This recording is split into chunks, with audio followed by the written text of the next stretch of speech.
Simple ಊಟಕ್ಕೆ ಸ್ವಾಗತ. ಇವತ್ತು ನಾನು ಮಸಾಲ ಬೆಂಡಿ ಮಾಡ್ತಾ ಇದ್ದೀನಿ. ಅದಕ್ಕೆ ಬೇಕಾಗಿರುವ ಸಾಮಗ್ರಿ ಬೆಂಡಿ, ಟೊಮ್ಯಾಟೊ ಮತ್ತು ಬೆಳ್ಳುಳ್ಳಿ 2 ಗಡ್ಡೆ ಅಷ್ಟು ತೊಗೊಂಡಿದ್ದೀನಿ. ಟೊಮ್ಯಾಟೊ 7 ಟೊಮ್ಯಾಟೊ ತೊಗೊಂಡಿದ್ದೀನಿ. ಬೆಂಡಿ ತೊಳ್ಕೊಂಬಿಟ್ಟು ಹೀಗೆ ಸ್ಲಿಟ್ ಮಾಡಿ ಕಟ್ ಮಾಡಿಕೊಂಡು ಅದರೊಳಗೆ ಹುಳ ಇದೆಯೇನೋ ನೋಡಿಕೊಂಡು ಹೀಗೆ ಕ್ಲೀನಾಗಿ ನೀಟಾಗಿ ಕಟ್ ಮಾಡ್ಕೊಂಡು ಇಟ್ಕೋಬೇಕು. ಬೆಳ್ಳುಳ್ಳಿನ ಮಿಕ್ಸಿ ಒಳಗೆ ಹಾಕಿ ರುಬ್ಕೊಂಬರೋಣಂತೆ. ಈಗ ಬಾಣಲೆಗೆ ಎಣ್ಣೆ ಹಾಕ್ಕೊಂಡಿದ್ದೀನಿ.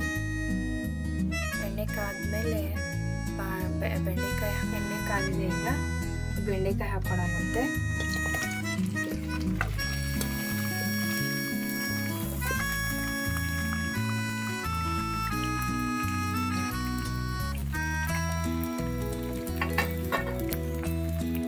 ಹಾಕಿ ಹುರ್ಕೊಳ್ಳೋಣ.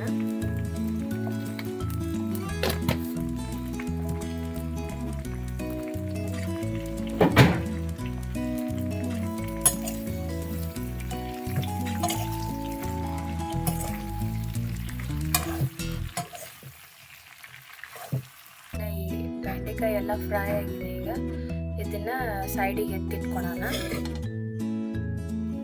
ಟೊಮ್ಯಾಟೊ ಮಸಾಲ ಫ್ರೈ ಮಾಡಲಿಕ್ಕೆ ಈಗ ಎಣ್ಣೆ ಹಾಕ್ಕೊಳ್ಳೋಣ ಬಾಣಲಿ ಒಳಗೆ. ಟೊಮ್ಯಾಟೊ ಮಸಾಲಾಗೆ ಉಪ್ಪು, ಖಾರ, ಅರಿಶಿನ ಮತ್ತು ಧನಿಯಾ ಪುಡಿ ಹಾಕಿ ಇದನ್ನೆಲ್ಲನೂ ಫ್ರೈ ಮಾಡ್ಕೋಬೇಕು ಟೊಮೆಟೊ ಮಸಾಲ ಒಳಗಡೆ.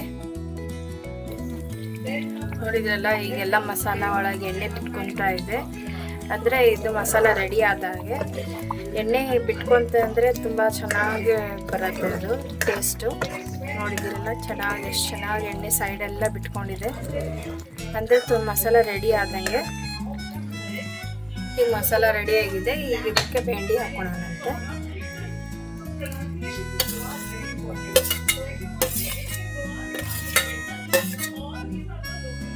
ಬೆಂಡಿ ಹಾಕಿ ಈಗ ಮಿಕ್ಸ್ ಮಾಡ್ಕೋಬೇಕಿದೆ ಮಸಾಲಾನ.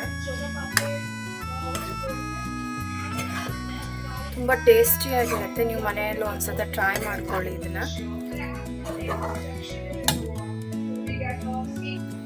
ಬೆಂಡೆ ಮಿಕ್ಸ್ ಮಾಡ್ಕೊಂಡ್ಮೇಲೆ ಸ್ವಲ್ಪ ಹೊತ್ತು ಬೇಯಿಸ್ಲಿಕ್ಕೆ ಬಿಡೋದಂತೆ. ಸೊ ದಟ್ ಮಸಾಲ ಎಲ್ಲ ಬೆಂಡಿ ಒಳಗೆ ಸೇರ್ಕೊಳ್ಳಿ ಅಂಥೇಳಿ.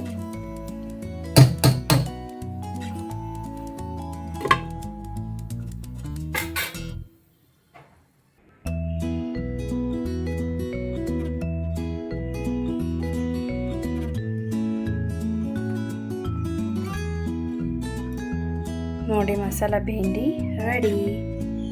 ಚಪಾತಿ ಜೊತೆಗೆ, ಅನ್ನದ ಜೊತೆಗೆ ಹಂಚ್ಕೊಂಡು ತಿನ್ನಬೇಕು.